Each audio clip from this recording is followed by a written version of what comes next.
मुखालिफत करो, अपोज करो, कन्फ्रंट करो। चंद हमारे मुस्लिम लीडर्स भी, थोड़े सेक्युलर लीडर्स भी आकर कहते हैं थोड़ा पॉलिश मारेंगे, थोड़ा अपीजमेंट करेंगे, थोड़ा आरएसएस के साथ अच्छा ताल्लुकात करेंगे, सब ठीक हो जाएगा। यही बेवकूफ कह रहे थे बाबरी मस्जिद दे दो, बाबरी मस्जिद दे दो, सब ठीक हो जाएगा। अब तो बाबरी मस्जिद का जमीन चला गया है। क्या इंडिया में शांति आ गई? गवर्नमेंट के तरफ से ट्रस्ट बना दिया मंदिर बनाने के लिए, लेकिन आज मंदिर के कलेक्शन के नाम पर गली गली में दंगे हो रहे हैं। कहाँ है वो बेवकूफ लोग जो आकर कह रहे थे कि जगह दे दो, जगह दे दो, सब ठीक हो जाएगा। अब जगह मिल गया, फिर क्यों इंडिया में मुसलमानों पर अटैक हो रहा है? क्यों मुसलमान मर रहे हैं? क्यों जाने जा रहे हैं? क्यों मस्जिदों पर अटैक हो रहा है? क्यों घरों को जलाया जा रहा है? क्यों हमारे दुकानों को जलाया जा रहा है? क्यों? इन्हें कभी भी कोई मंदिर से लेना देना नहीं था। पूरे दुनिया में हिंदू कम्युनिटी का नाम आरएसएस ने खराब किया है, हमने खराब नहीं किया। हेलो, अस्सलाम वालेकुम रहमतुल्लाहि व बरकातुहू। राकेश भाई। वालेकुम अस्सलाम व रहमतुल्लाहि व बरकातुहू। कौन बोल रहे हैं आप? जी मैं आपको आज सुबह कॉल किया था और आपका पुराना फॉलोअर जो अपना पहले से अकाउंट था तब से आपका फॉलोअर हो। जी जी जी जी जी जी जी। तो आपका नाम क्या है बड़े भाई? अदनान दाऊद शेख। अजमल शेख? अदनान दाऊद शेख। अदनान शेख। Yes bro. भाई क्या एज क्या है तुम्हारी बड़े भाई? 22। आज बात किए थे ना हम।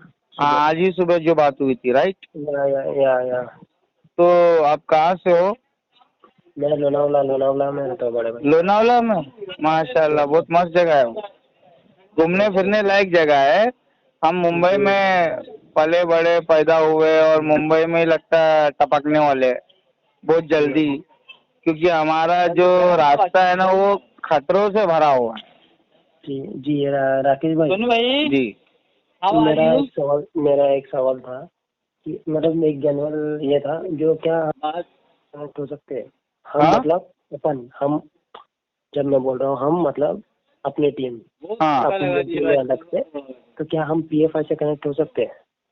Popular front of India, right? या yes. Popular front of India का जो अनीस भाई है ना, जी जब तक अनीस भाई हमारे सवालों का जवाब नहीं देगा, कोई भी मोहम्मदी उस तंजीम से नहीं जुड़ेगा।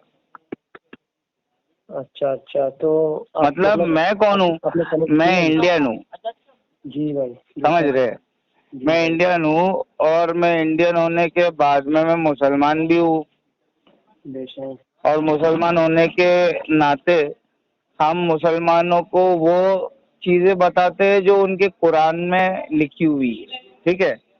जी अब भाई। पीएफआई वाला आरएसएस के खिलाफ जो तंजीम खड़ी हुई है, ये बहुत बेहतरीन तंजीम खड़ी हुई है, बहुत ताकतवर तंजीम खड़ी हुई है, समझ रहे आप? बेशक भाई। इसकी ताकत का मतलब कोई मिसाल नहीं है। इंडिया के अंदर पीएफआई अकेले काफी है आरएसएस के ऊपर, ठीक है? लेकिन मैं कह रहा हूँ कि सामने वाला बीजेपी जो आरएसएस का नाजायज औलाद है ना, हाँ। समझ में आया? बीजेपी कौन है? आरएसएस का नाजायज औलाद। तो आरएसएस ने बलात्कार किसका किया? आरएसएस ने बलात्कार कांग्रेस का किया, तब जाके ये बीजेपी पैदा हुआ। अब आया समझ में पॉलिटिक्स, इंडियन पॉलिटिक्स। अब इसको मिटाने के लिए पीएफआई वालों को कुरान में आना पड़ेगा। पीएफआई वाले कभी कुरान की बात करते ही नहीं है। पॉपुलर फ्रंट ऑफ इंडिया, उसको मालूम नहीं है कि बाबा साहब अम्बेडकर का संविधान खत्म हो गया, तभी तो पीएफआई खड़ा हो गया है। हाँ, समझ में आ रहा है? जी भाई। मतलब संविधान खतरे में नहीं है, संविधान खत्म हो गया है, इसलिए पॉपुलर फ्रंट ऑफ इंडिया खड़ा हो गया है। पॉपुलर फ्रंट ऑफ इंडिया कोई छोटी मोटी तंजीम तो है नहीं। आरएसएस, बीजेपी, कांग्रेस, ये तीनों मिलके अपनी बुलडोजर लेकर खड़ी है, अपनी आर्मी लेकर खड़ी है। और अभी 22 मई को 1987 में 50 मुसलमानों को हाशिमपुरा से निकालकर अरेस्ट करके सिटी से बाहर लेके जाके ठोक दिया। जी भाई। ये मेरे पैदा होने के 1 साल बाद हुआ था। तो देखा, इतने सारे लोग मुसलमान, हिंदू, सिख, ईसाई कत्ल होते जा रहे हैं। पीएफआई को कुछ समझ में आ रहा है कि वो किससे लड़ रहा है? सुनामी से लड़ रहे हो, सुनामी से, और प्लास्टिक की तलवार से लड़ रहे हो। बह जाओगे बे। जी समझ भाई। में आया? जी तो भाई मेरा एक सवाल था, तो अपनी टीम में आप और अब कौन से अपन बांग्लादेश टीम है, ठीक है, सामने वाला ऑस्ट्रेलियन टीम है। भाई ऑस्ट्रेलियन टीम बहुत खतरनाक है, बहुत पावरफुल है, 3-4 बार वर्ल्ड कप जीत कर आई है। अपन उसको कैसे हराएंगे, उसका प्लानिंग नहीं करोगे? बराबर प्लानिंग तो करना पड़ेगा राकेश तो भाई। प्लानिंग पीएफआई को आता है क्या करने? गोचू वो भीड़ के अंदर, वो सुनामी आ गई, उसके अंदर खाली गोते खा रहे हैं इन लोग। समझ में आया? जी अपन किधर है? अपन चांद पर है। अपन जी। ऊंचाई से देख रहे हैं क्या हो रहा है। इंसान, ऊपर वाले ने इंसान बनाकर भेजा था, नीचे आकर कीड़े मकोड़े बन गए, आपस में एक दूसरे से धर्म के नाम पर लड़कर जानवर बन गए। राइट? पीएफआई में जाने की जरूरत क्या है? मोहम्मद रसूलुल्लाह की जमात में कौन सी कमी रह गई है मेरे भाई? नहीं भाई, अल्हम्दुलिल्लाह बेशक कोई कमी नहीं है। तो भाई अपनी टीम में आप पीएफआई को मेरी टीम में आने बोलो ना, मैं गरीबों का पीएम बोल रहा हूँ। ब्रो ब्रो मैं भी वही बोल रहा हूँ कि अपनी टीम में और कौन से लोग आप देखना चाहते हो, कि और जो जो हक पे चले, और कौन से लोग को आप देखना मेरे को है ना धर्म इतना अच्छी तरीके से पता है जितना अच्छी तरीके से आपके ना मौलानाओं को नहीं पता है।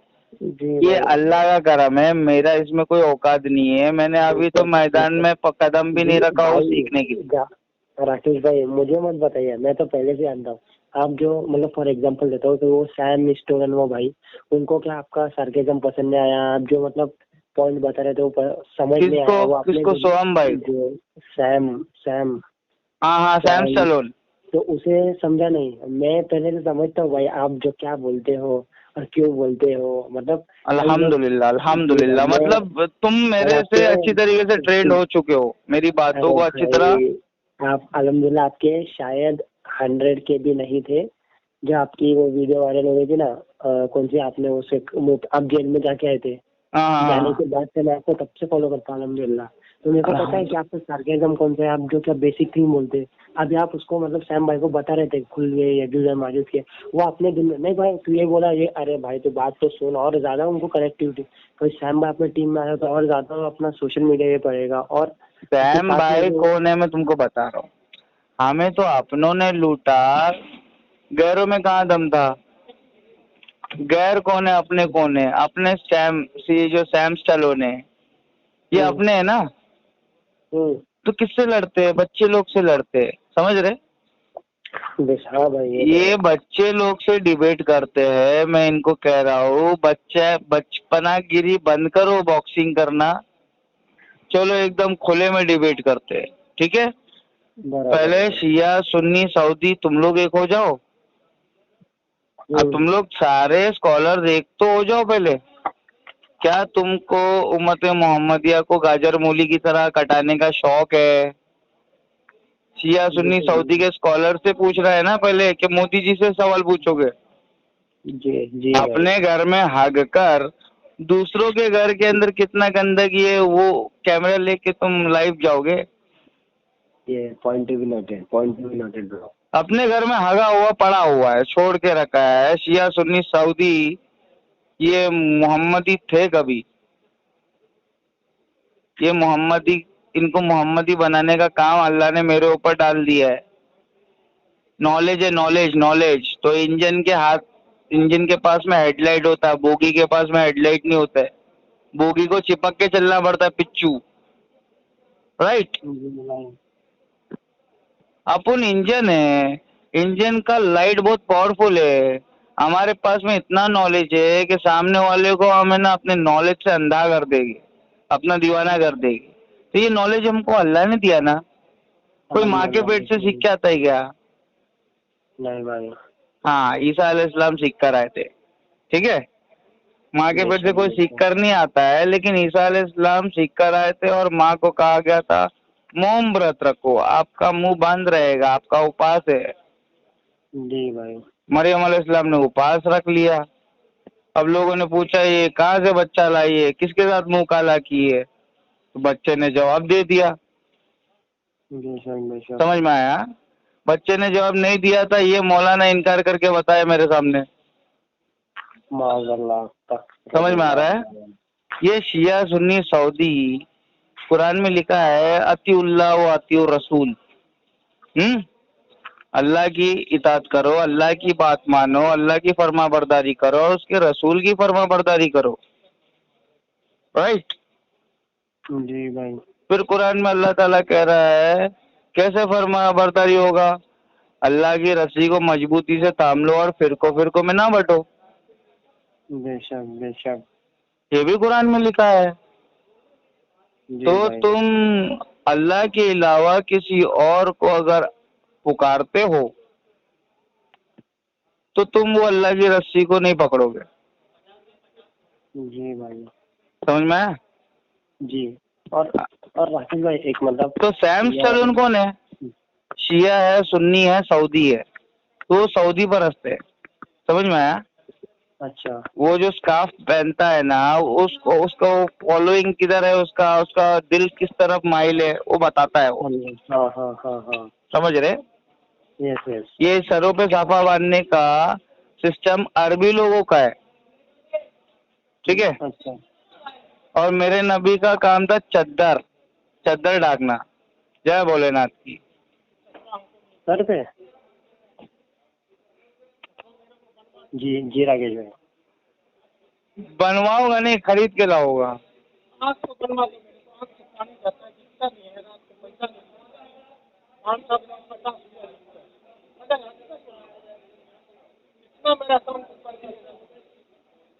जय भोलेनाथ की।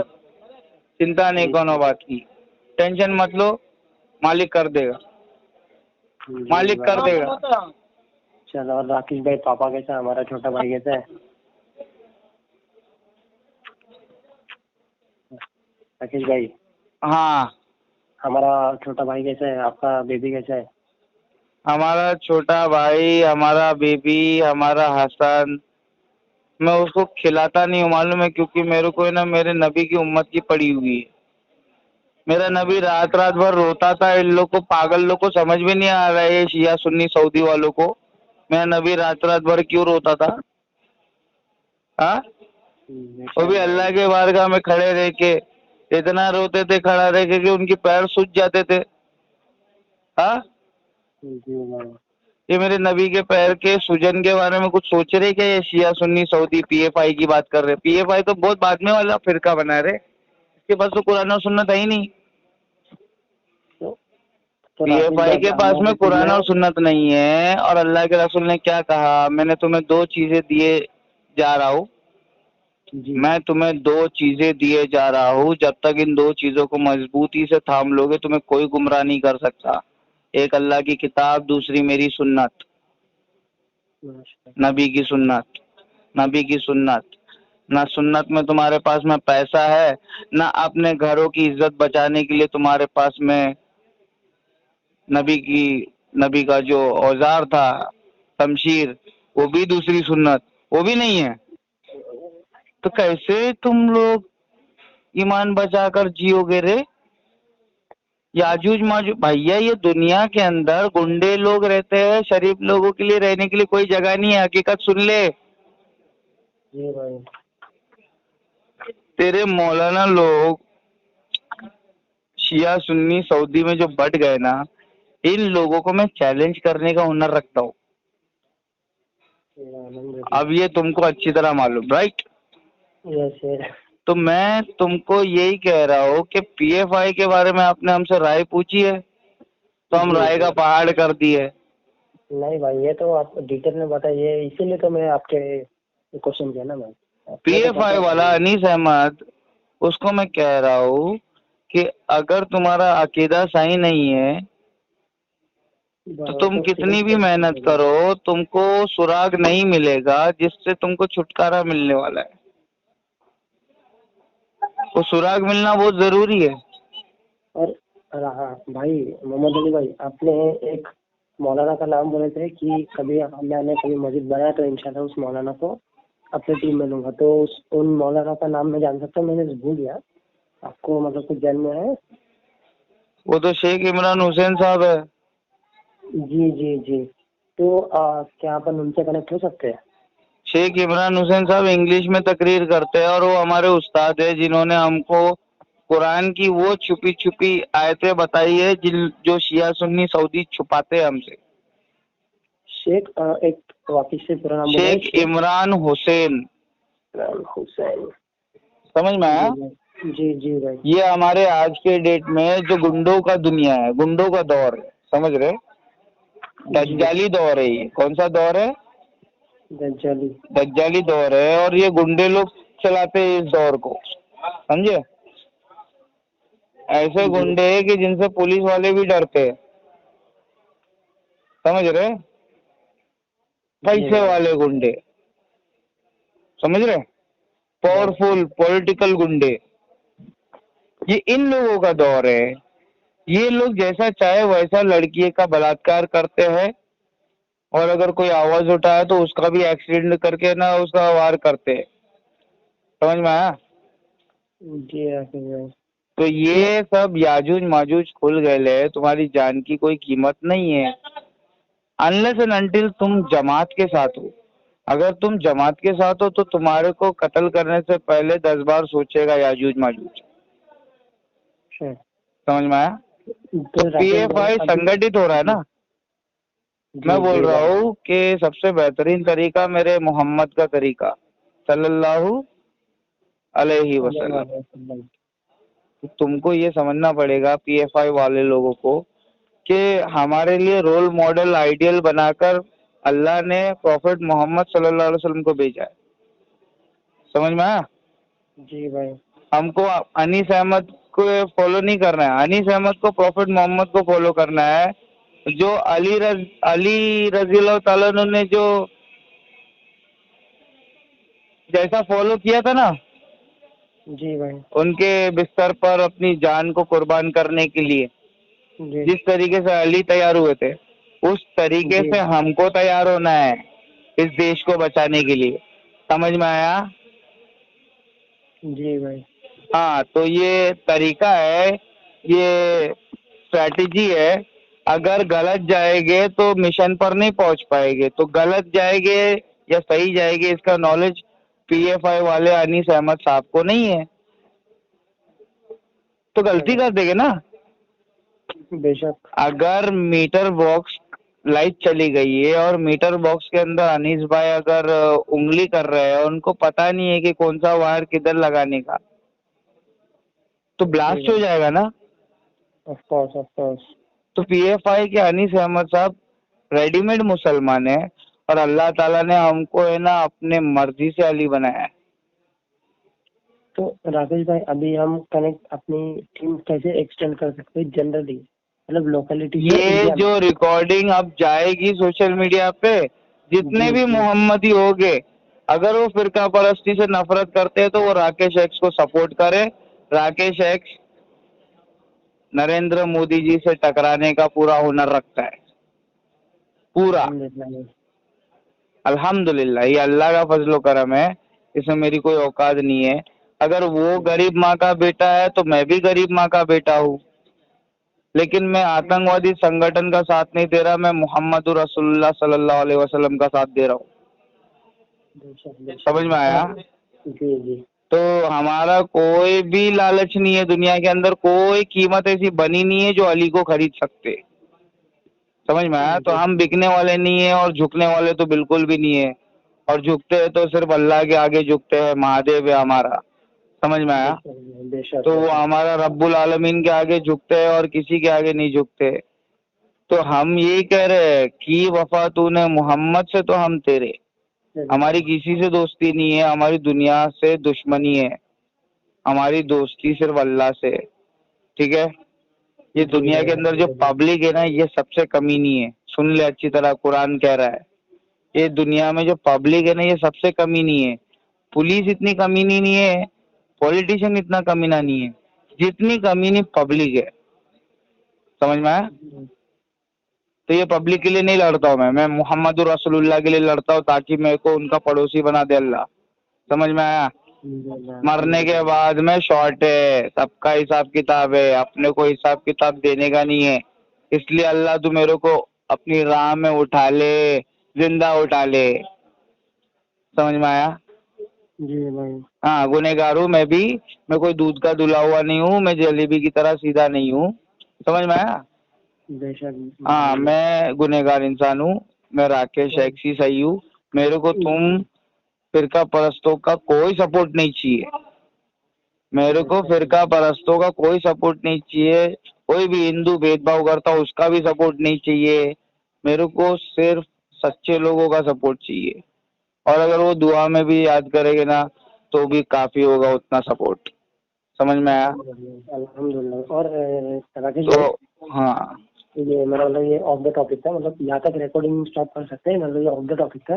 आज हाँ। सुबह आपने जो वीडियो डाला था, मतलब आज सुबह या कल रात को शायद, तो हम्म, मतलब उसके बाद में एक मतलब कुछ ही तफसीर देना, मतलब आपने जो अपने आप सल्लल्लाहु अलैहि वसल्लम ने हजरत बीवी आयशा से कौन सी उम्र में शादी की थी, तो आपने शायद मुझे बोला कि एक पर्टिकुलर मौलाना ने कहा है कि नहीं, उनकी शादी 6 साल की उम्र में या 9 साल की उम्र में नहीं हुई थी। तो मैंने वो वीडियो सुना है, तो आप कुछ रिकैप दे सकते हो उसका, मतलब क्या पर्टिकुलर इशू है वो, और क्या इश्यू यही है कि नबी अकरम सल्लल्लाहु अलैहि वसल्लम ने जो कुछ भी किया वो सुन्नत है उम्मत मोहम्मदिया के लिए।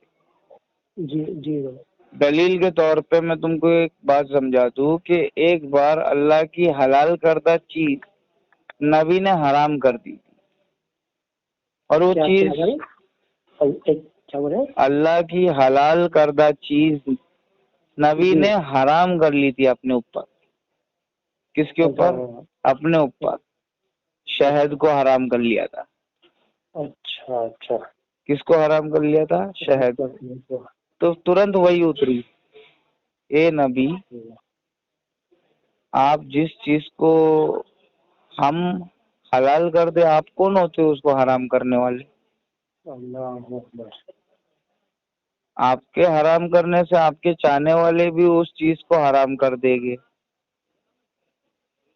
और मैंने शहद के अंदर हर बीमारी की शिफा रखा हो, सिवाय मौत के, सिवाय मौत के। शहद के अंदर बहुत सारे बीमारियों के लिए शिफा है, इसलिए अल्लाह ने उसको हलाल कहा था। और नबी अकरम सल्लल्लाहु अलैहि वसल्लम बहुत उसको खाते थे।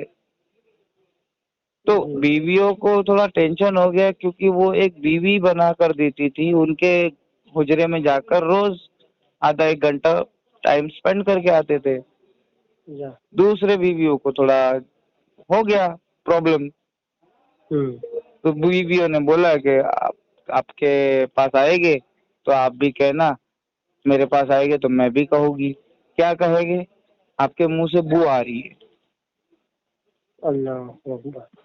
हाँ, तो नबी अकरम सल्लल्लाहु अलैहि वसल्लम गए, उधर गए तो उधर से भी वही जवाब आया, आपके मुंह से बू आ रही है। फिर दूसरे के पास गए, उधर भी वही सवाल आया, आपके मुंह से बू आ रही है। मतलब मैंने क्या किया? मैंने तो शहद खाया, ठीक है, बू आ रही है, आज से मैं उसको अपने ऊपर हराम करता, आज से नहीं खाऊंगा। फिर वही ना जी। समझ में आया? जी जी। हाँ, तो अब यहाँ पर क्या है, कुरान की एक आयत है, ए ईमान वालों, औरत से निकाह करो, 1 करो, 2 करो, 3 करो, 4 करो, लेकिन अगर तुम इंसाफ ना कर सको तो तुम एक ही करना। ठीक है? जी। एक ही निकाह करना, मगर किससे करना? औरत से करना। अब हदीस आ रही है कि नबी अकरम सल्लल्लाहु अलैहि वसल्लम का निकाह 6 साल की उम्र में हुआ था अम्मा आयशा से। तो मैं कह रहा हूँ कि मेरे नबी कुरान के खिलाफ कैसे जा सकते हैं? 6 साल की उम्र तो बच्ची की होती है। जी। तो वो औरत से निकाह करने का हुक्म दिया, तो बच्ची से कैसे करेंगे मेरे नबी कुरान के खिलाफ जाकर? तो हो सकता है जो इमाम बुखारी रहमतुल्लाह अलैह ने अपने हदीस शरीफ में दर्ज किया है, ये बात 6 नहीं होगी, 16 होगी। समझ में आ रहा है? जी। गलती किसकी हो सकती है? गलती ना कुरान में हो सकती है ना कुरान वाले में हो सकती है। समझ में आया? एक मिनट, आवाज अटक रहा है आपसे। हाँ, गलती किसकी हो सकती है? गलती ना कुरान में हो सकती है ना कुरान वाले में हो सकती है। गलती इंसान में हो सकती है, नबी के बाद में आने वाले। जी जस्ट कट करके लगेज में लगा था, आप मत लगाओ, मैं लगाता हूँ। एक मिनट, अभी लगेज लगाता हूँ। बहुत